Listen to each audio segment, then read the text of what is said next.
안녕하세요, 썰닥2입니다. 토요일 밤 즐겁게 보내고 계신가요? 저는 토요일이 따로 없습니다. 술 한잔하고 싶은데 다음날 무너지기 때문에 참아볼게요. 라고 해놓고 한 잔 먹을 수도 있어요. 이상합니다. 2년 연애하는 동안 멀쩡한 보통 남자였습니다. 장거리 연애라 자주 안 만나서 몰랐나? 결혼하기로 하고 상견례 마치고 결혼 준비하는 사이 남자에게서 미칠 듯한 냄새가 나기 시작했어요. 어떤 냄새? 정말 기적적으로 결혼 결정된 이후로 냄새가 미치게 납니다. 상견례는 작년 6월이었고 결혼식은 다가올 5월입니다. 5월 신부되고 싶어서 늦가을에 하자는 걸 봄으로 잡은 건데 늦가을에 했으면 이혼을 고민하는 중일 것 같아요. 작년 7월부터 냄새가 진짜 심각해졌습니다. 그냥 몸에서 냄새가 나는데 쉰내? 빨래 썩었네? 그런 냄새가 났습니다. 집에서 부모님과 사는 남자라 빨래를 안 해 입은 건 아닐 겁니다.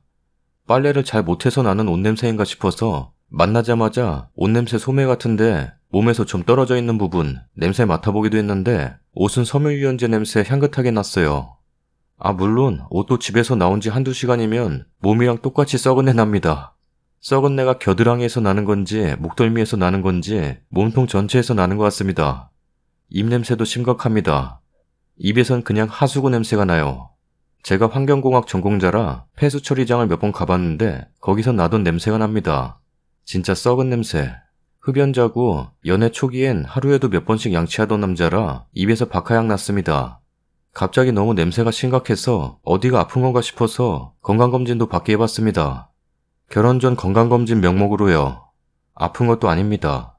만약에 아픈 거면 현대의학으로 알 수 없는 신종 질병입니다.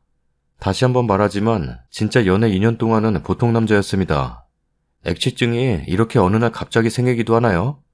귀신이 고칼 노릇입니다. 냄새가 얼마나 심하냐면 기차 탔더니 사람들이 노숙자 탔나? 어디서 이상한 썩은 냄새 난다. 라면서 수군거리고 영무원 부를 정도였습니다. 냄새가 너무 나니까 천년의 사랑도 식어가는 기분이고요. 손도 대기 싫습니다. 뽀뽀도 안 한 지 몇 달째예요. 잘 씻긴 하냐고요? 글쎄요. 정확하진 않은데 아무래도 안 씻는 것 같아요.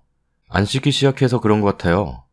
연애하는 동안 잘 씻다가 상견례 직후부터 안 씻는 것 같다는 게 제 생각입니다.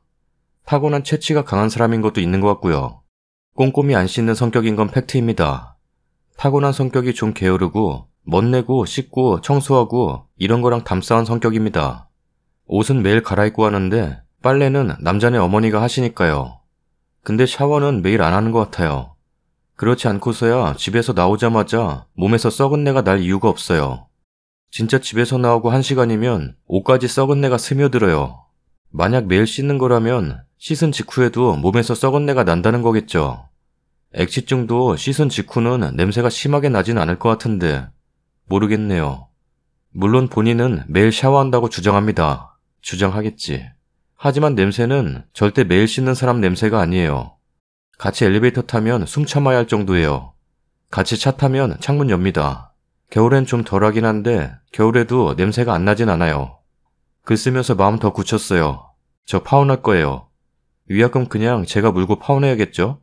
그래도 위약금 아깝지만 이 냄새 전 못 살 것 같아요. 하수구 처리장 옆에 집 짓고 사는 기분일 것 같아요.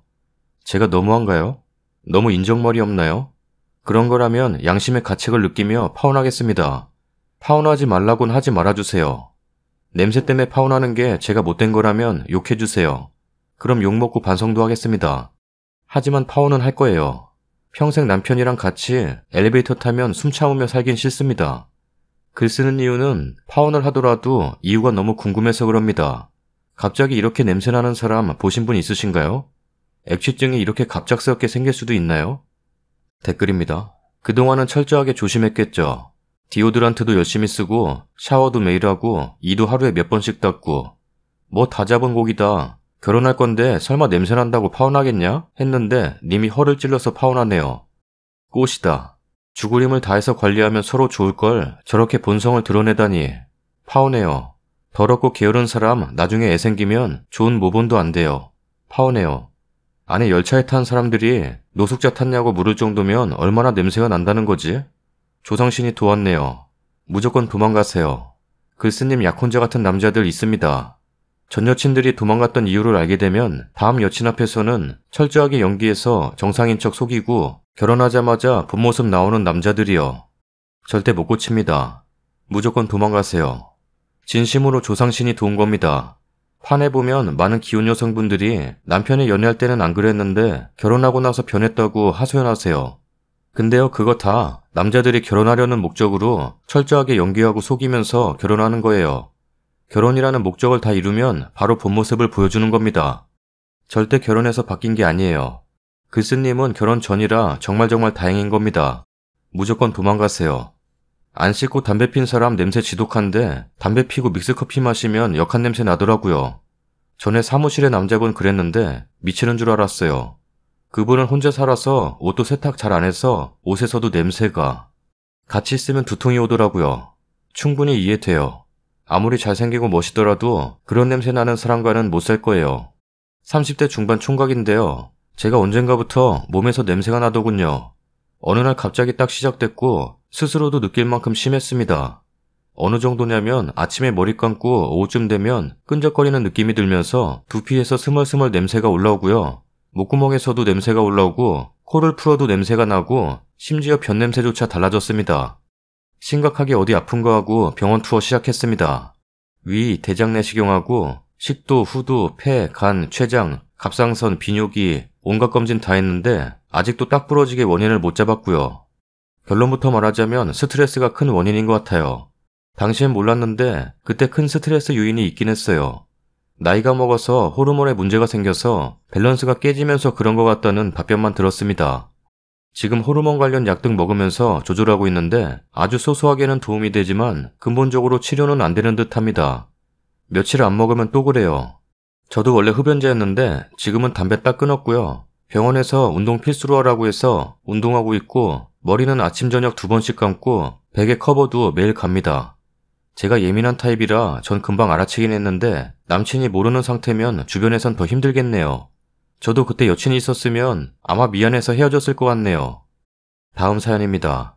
결혼은 3년차, 임신 11주 접어들었어요. 기다리던 아이라 임신을 해서 주위 축복과 꽃길을 걷고 있네요. 그런데 얼마 전부터 시동생이 그렇게 미울 수가 없어요. 30살 된 모태솔로인데 남편과 외모도 다르고 성격도 많이 다르고 완전 반대라고 생각하시면 될 것 같아요. 예를 들면 외모를 말하자면 남편은 잘생긴 편이에요. 다른 분들도 그렇게 말씀하시는 편이고요. 그런데 시동생은 딱 봐도 호감 가는 스타일은 아니에요. 시꺼먼 얼굴에 원형 탈모 진행 중인 곱슬머리에 머리숱이 없어서 정수리 쪽은 푹 꺼져 있고 곱슬머리니 귀 위쪽만 덥수룩해요. 쌍꺼풀 없는 눈에 두꺼운 시커먼 입술. 남편은 피부가 하얗다면 시동생은 시꺼매요. 다행히 뚱뚱한 편은 아닌데 키가 163 정도 되는 것 같아요. 제가 165인데 저보다 좀 작으니. 남편이 머리가 생머리면 곱슬머리고요. 키가 크면 키가 작고 말하는 습관도 남편은 화를 잘 안 내고 할 말만 하는 스타일이고 시동생은 말할 때마다 짜증과 화를 내는 스타일이에요. 가족들도 항상 제 남편과 시동생을 비교하며 부모님들께서 걱정을 하시곤 하세요. 큰애 방석이는 결혼도 하고 집도 사고 직장도 좋은 곳 다니고 걱정이 없겠는데 작은애 방구는 연애도 한번 못하고 그 회사에 그 월급 받고 일하면 여자는 어찌 만나고 결혼은 어찌 하냐? 월급 190 안팎이더라고요. 저도 그런 이야기 들을 때마다 어른들이 좀 심하게 하신다 생각하고 안쓰러워서 잘해주고 챙겨주고 했는데 임신하고부터 그렇게 미운 짓을 하는 거예요. 임신 시작하고 입덧이 너무 심해서 회사도 며칠 동안 휴가 내고 집에서 쉬고 있는데 연락도 없이 시어머니와 시동생이 집에 온 거예요. 그때도 토하고 정신 못 차리고 있었는데 인터폰으로 띵동 소리가 나서 봤더니 누가 손으로 인터폰을 가리고는 말을 안 하는 거예요. 저는 겁이 나서 계속 누구냐고 말했는데 대답도 안 하고 그러더니 내가 문 안 열어주고 대꾸 안 하니까 밖에서 어머니 소리가 들리더라고요. 장난치지 마라. 형수 놀랜다. 그래서 문 열었더니 어머니랑 시동생이더라고요. 제가 음식을 아무것도 못 먹으니 남편이 어머니께 연락해서 과일은 좀 먹는 것 같다고 과일 좀 사서 집에 가져다 주라 했다더라고요. 수박이랑 참외랑 오렌지랑 사오셨는데 그때 다른 건 모르겠고 오렌지가 너무 먹고 싶은 거예요. 그래서 참외 자르고 오렌지 잘라서 올려뒀는데 시동생이 오렌지만 다 먹는 거예요. 오렌지는 몇 개 사오시지도 않았는데 그걸 깎는 족족 오렌지만 다 먹는 거예요. 오렌지 한쪽 먹으면서 눈물이 나더라고요. 너무 맛있어서 어머니께 어머니 다른 건 모르겠는데 오렌지 먹으니 좀 살 것 같네요 하면서 찔끔거렸는데 앞에서 오렌지 다 먹으면서 쩝쩝거리는 거예요. 아 진짜 생각하니 또 열받네요. 오죽했으면 자르는 족족 다 먹으니 어머니께서 그만 좀 먹어라. 형수 먹으라고 사온 걸 네가 다 먹으면 어쩌냐. 너는 따로 집에 사뒀잖아. 형수 먹게 그만 먹어라. 하시니까 그 특유의 화내는 제스처로 아, 뭐 좀 먹자. 먹는 거 가지고 뭐라고 그래. 하면서 계속 쩝쩝거리면서 오렌지 16쪽 있는 거 진짜 거짓말 안 하고 제가 2쪽 먹고 나머지는 시동생이 다 먹고 말았어요. 그러곤 배부르다며 참외 깎아놓은 거 다 먹더라고요. 또 다른 일은 시동생이 저한테 장난을 많이 쳐요. 가만히 있으면 다가와서 머리를 잡아당긴다거나 아님 눈 마주치면 메롱을 하고 와서 옆구리를 찌르거나 팔을 살짝 친다거나 살짝 꼬집고 도망가는 등 남편이랑 연애 초부터 이런 장난은 그냥 귀엽게 봐주곤 했는데 임신하면서부터 짜증이 많이 나고 그리고 이번 여름 좀 더웠나요? 그런데 그 장난을 계속하는 거예요. 저도 짜증이 나서 아 그만해요 하지 마요 하면서 정색하면 안 할까 싶어 정색했는데 계속 그러는 거예요. 눈도 마주치기 싫은데 어쩌다 눈 돌리면 쳐다보고 있으면서 눈 마주치면 메롱을 해요. 아 생각하니 짜증나네요. 그리고 시동생이 어머니께 말을 할 때 항상 화를 내요. 어머니께서 무슨 말씀하시면 짜증을 내면서 툭툭거리면서 말을 해요. 그래서 제가 보다가 시동생한테 어머니께 그렇게 짜증과 화를 왜 내냐. 내 아픈 가족이라 괜찮지만 다른 어르신들이 보시면 도련님 잘못 배웠다고 욕한다. 어른한테 그러면 안 된다. 그러면 부모님 욕 듣는다. 이렇게 말을 하니 이럽니다. 무슨 말인지 아시겠죠? 초등학생들이 쓰는 그 질이요. 어이가 없어서. 그래서 어머니 앞에서 한마디 했어요. 배 쓰다듬으면서 방구가 태어나면 나중에 삼촌한테 질질하겠다. 하도 삼촌이 질질해서 삼촌 보면 응애 안 하고 질질하겠다. 그럼 삼촌이 참 좋아하겠다 하면서 말했어요. 그러니 눈치도 없이 그럼 장난감 안 사줄 거예요. 누가 장난감 사달라 했냐고. 아우. 또 한 번은 친정이랑 시댁이랑 다 함께 계곡에 놀러 갔는데 놀러가서 사건이 터졌어요.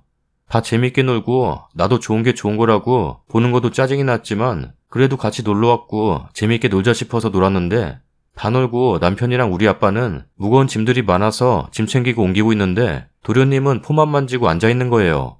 그래서 제가 도련님 형님이랑 우리 아버지랑 짐 옮기는데 도련님도 내려가서 하나 들고 와요. 했더니 하는 말이 형수도 안 하잖아요. 이렇게 말을 합니다. 그 순간 짜증이 확 밀려와서 임신 초기에는 무거운 거 들고 하면 안 돼요. 그래서 작은 거는 제가 다 들고 왔잖아요. 라고 나도 모르게 큰 소리 냈더니 어머니가 오셔서는 그렇게 앉아있지 말고 폰만 보지 말고 가서 얼른 짐 좀 들고 온나. 사돈 어르신 힘드시겠다. 젊은 놈이 가만 앉아서 그러면 안 된다. 라고 하시니 투덜거리며 내려갑니다. 다녀오니 아니나 다를까 아빠가 한마디 하시더라고요. 사돈 총각 좀 이상하다. 이런 말 하면 좀 그렇지만 어디 나사가 하나 빠진 것 같아. 방서방이랑 완전 반대 스타일 같네. 라고 말씀하시더라고요. 그리고 앞에 말씀드렸다시피 모태솔로예요. 저한테 남편이랑 연애 초부터 계속 여자 소개시켜달라고 눈만 마주치면 이야기하고 여자 없다고 하니 제 SNS에 올라온 사촌 여동생이랑 술 한잔하게 자리 마련해보랍니다. 술 안 마신다 하니 자기만 마시면 된답니다. 그래서 듣고 그냥 흘렸어요. 그러다 어떤 여자분을 회사 사람 한 분이 소개해줘서 만난 것 같더라고요. 근데 3번 만나고 끝냈다고 하더라고요. 이유를 물어보니 된장녀예요. 랍니다. 그래서 제가 뭐 사달라 하더냐고 물어보니 여자가 얻어먹기만 하고 한 번도 안 샀어요. 라는 게 된장녀의 이유더라고요. 그 말을 듣더니 어머니께서 원래 처음 데이트할 때는 남자가 돈을 좀 쓰고 해야지. 그래야 여자도 마음이 열려서 돈을 쓰고 하는 거지. 그건 매너야. 라고 말씀하시더라고요. 그래서 저도 회사에 젊은 아가씨들이 많은데 물어보면 다들 그렇게 말해요.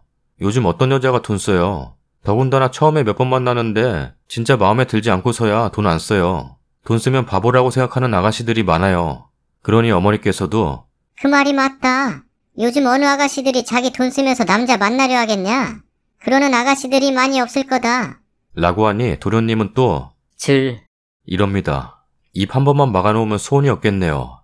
저희 친정엄마한테 말하니 노발대발 하시면서 미워하지 말고 쳐다보지도 말고 마주치지도 말래요. 임신해서 미워하면 그 사람 똑 닮은 사람 나온다는데 큰일이에요. 그 말 듣고 나니 소름이. 시댁이랑 사이도 좋고 집도 가까워서 자주 놀러가고 해요. 남편도 저에게 정말 잘하고 시어머니 시아버지도 완전 딸처럼 저 이뻐해주시고 잘 챙겨주시고 다들 좋은데 시동생만 저렇네요. 그냥 하소연했어요. 답답하고 짜증나고 쪽팔려서 누구한테 말하지도 못하고. 임산부예요. 욕은 하지 말아주세요. 모두 즐거운 주말 되세요. 댓글입니다. 무슨 시트콤에 나오는 컨셉도 아니고 나이가 몇 살이길래 질질 메롱하고 다녀요. 진짜 정신병구인가? 시동생이 어디 정신적으로 문제 있어요? 정말 나사가 빠진 듯. 시부모님이 불쌍하네요. 남편도 알아요?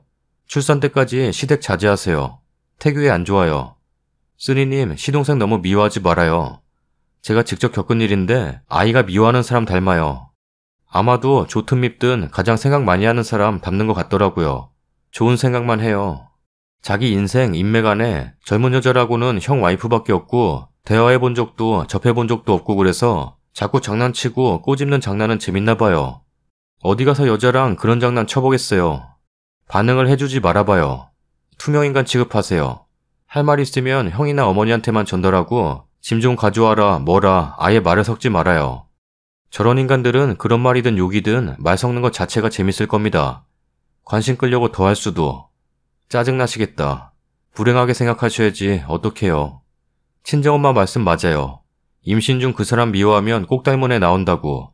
시엄니 미워하고 시엄니 판박이, 남편 미워하니 남편 판박이, 시아빠 미워하니 시아빠 판박이, 신우 미워하니 신우 판박이. 임신 중 사람 미워하면 태교에 안 좋아요. 너그럽게 못 본 척 하세요. 나랑 1살 차이 나는 사촌동생이 님 시동생이랑 똑같아요. 얘도 남자인데 아기 때부터 간질이 있어서 오냐오냐 키운 것도 있고 애가 중간이 없어요. 님 시동생처럼 절 괴롭히는데 머리 땡기고 건들고. 그전에 놀리는 거는 놔뒀는데 23살 땐가 걔는 22살이었던 것 같은데 계속 건들길래 그만해라 해도 계속해서 심하게 화내면 움찔하고 안 해요. 그것도 그 다음 명절 때 되면 다시 또 괴롭히고 좋은 말로 그만해라 하면 말 안 들어요. 또 그만해라 하다가 욱해서 성질내면서 그만해라 하면 그때 돼서 조용해져서는 집 갈 때까지 주눅 든 채로 가요.